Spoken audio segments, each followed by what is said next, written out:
Chapter 1, the tremendous success of my presidency. My first presidency was a tremendous success. Some people say I am the greatest president in the history of our country. Is that true? I don't know. I'm not the kind of person to toot his own horn, but people are saying it. The sad thing is I could have done so much more if the elections hadn't been stolen from me. Like, I could have made us so great.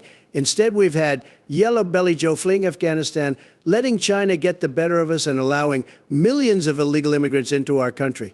Nobody respects us anymore. And of course, we've had tremendous inflation and incredibly high interest rates, so high that nobody can afford a house anymore. That's why on day one, I will lower the interest rates to sub 0%.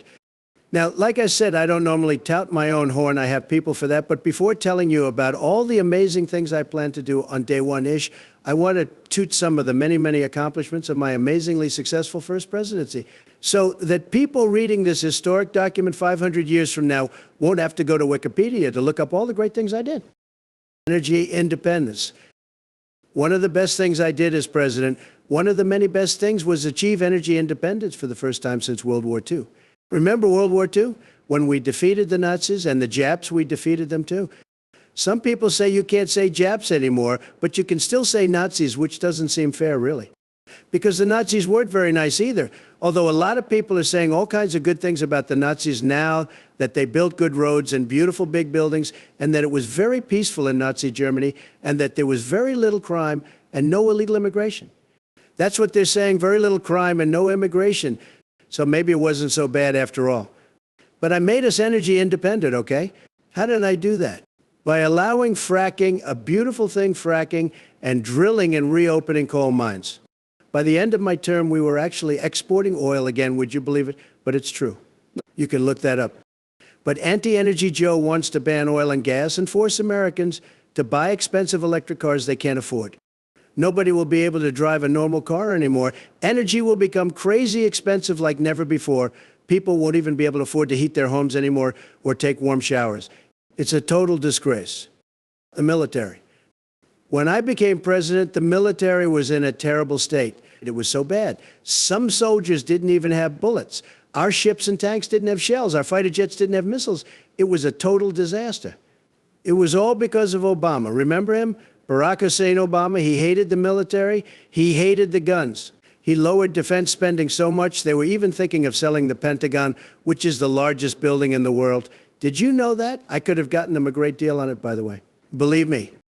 One of the first things I did when I became president was increase military spending, because you can't be a great country without a great military. Just ask Canada. Look, we have enemies everywhere. China, Iran, Yemen, Hamas, basically every Muslim country, and they only respect strength. Bumbling Biden has brought our military back down to deplorable levels, but that will change the moment I'm reelected as your supreme leader president. The economy. During my presidency, the economy grew the most in the history of the world. I also created jobs like M&Ms. Unemployment numbers dropped so low they had to invent new mathematics to measure them. Black unemployment was never so low as during my presidency. That's why the blacks love me, they love me, and the Latinos and the Latinas, they love me too. And the Jews love me. I also lowered taxes and made the stock market rise like never before. I made everybody rich. If you didn't get rich when I was president, that's on you. And once I'm president again, I will make everybody even richer. I've had many economists tell me they've never seen anything like it. They say their models can't explain it. They want to know my secret. But a magician never reveals his tricks. I promise you, though, that the economy will grow even faster when I'm back in my office. It's going to grow into the stratosphere, maybe even the atmosphere. It will happen. Believe me, it's going to happen. Buckle up. Trade. I renegotiated NAFTA. Remember NAFTA? NAFTA was a very bad deal for us. It was a great deal for Mexico and Canada, but a terrible deal for us. But I renegotiated it, and it gave our car industry, Detroit, the car city, a great boost. They're still very thankful to me over at Ford, Chrysler, and GM, the big three they're called. They love me over there. And China? I stopped them from stealing our intellectual property. Very dishonest people, the Chinese, stealing our innovations. But I put big, beautiful tariffs on their goods because they were subsidizing their stuff to choke our industry, our great American industry. Even disastrous, Joe has kept those tariffs because he knows I'm right. But Joe is no match for China. And if he's reelected, the Chinese will keep stealing from us and absolutely attack Taiwan like never before, especially after Jittery Joe fled Afghanistan with his tail between his legs. Immigration. When I became president, illegal immigration slowed to a trickle and deportations went up. Remember the wall? The big, beautiful wall? It would have been finished by now if I'd still been president. But Biden said he was going to break it down and allow every immigrant into our country. And what happened? Millions of illegal immigrants poured into our country. You know what killed the Roman Empire? Immigration. It's totally true. Terrible barbarian hordes invaded the Roman Empire, Mongolians, Huns, Arabs, Muslims, Latinos, African Americans, and then they destroyed it, killing the men, raping the women, enslaving the children. Millions of little Roman kids were made into slaves and forced to serve the barbarian savages. That's literally from the history books. And the same thing will happen to us if we don't keep the barbarians out. Believe me, folks, it will happen. It will happen. It will happen. COVID-19 crisis. Remember COVID? It came from China. Did they create it on purpose? A lot of people are saying they did. Maybe it was their plan to wipe us out. It could be. It could be. They have more people than we do. But I made sure they failed, because the moment people started getting sick, I closed our borders to all Chinese people and ordered Operation Warp Speed. I came up with that name, by the way. I said to the doctors, cut through all the red tape and develop a vaccine within a year.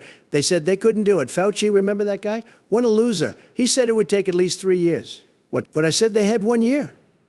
Then they said that even if they could develop a vaccine in a year, the drug factories couldn't produce the millions of vaccines we needed to save the American people. But I said I would take care of that too. And I did. I negotiated deals with Big Pharma, and within a year we had a COVID vaccine. Operation Warp Speed probably saved millions of lives. That is to say, I saved millions of lives. Supreme Court.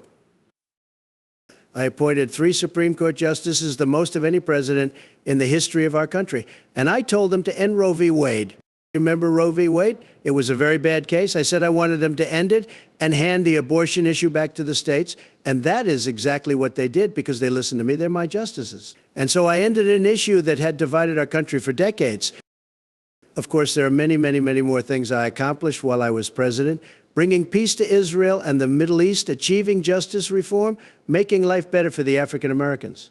But let's not spend too much time looking back. In conclusion, I accomplished more things in 4 years than most dictators accomplish in a lifetime, even though I was constantly obstructed by the deep state and Congress and all kinds of stupid laws and federal agencies and the courts. Imagine what I could do with 40 more years. I plan to retire at 118 and absolute power. You won't believe all the things I'm going to do. When I'm done, you won't recognize America anymore. That's how amazing it's going to be. It's going to be so amazing, it will make you cry. Believe me. Now, let me tell you exactly how I am going to make America amazing again. Please support my candidacy for president by buying the America I deserve at no good tax dodging, U.S. Postal Service leeching Amazon. Help make the America I Deserve the most popular book on Amazon. Let's show the American people the real Donald Trump.